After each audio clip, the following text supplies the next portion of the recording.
Today in the grain market, soybeans did rise. I think the technicals did reverse the market trend right now. It was oversold and futures did get a corrective rebound, thank goodness. That vaccine announcement for the coronavirus really eased some of the worries, and I think that finally that the slide on the downside was able to kind of come to a halt a little bit.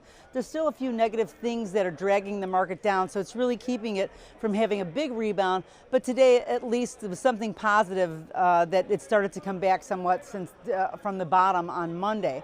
Now, corn was easier as well. There has been better weather in South America, and I think in Brazil and Argentina, that's helping the crops down there, and that's definitely a little bit weighty on the corn market. And again, you know, we're always looking to the $4 mark, but if we don't get some better headlines, it's going to be difficult to get that market turned around a little bit.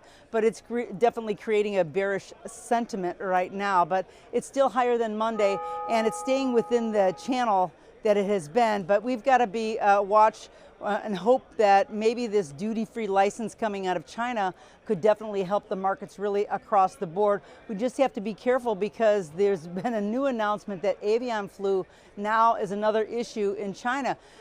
The idea of something like that may be a setback with just even movement of any kind of product. So we have to watch that closely. Now today wheat did stabilize. There's weaker supplies that gave the market a little bit of support. The Kansas City wheat is improving as well. And the idea that China will finally start acting on that phase one deal is really promising, and I think that's keeping the market from continuing a little bit lower. But specifically, corn should be helped by this to begin with, and that'll basically carry the rest of the grain market higher.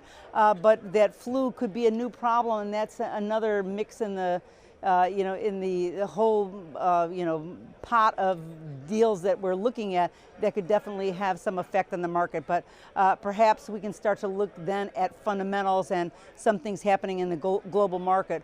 Certainly the stock market being up a few hundred points today definitely kind of lifted the spirits of a lot of the traders. So we had a little bit of a reprieve today.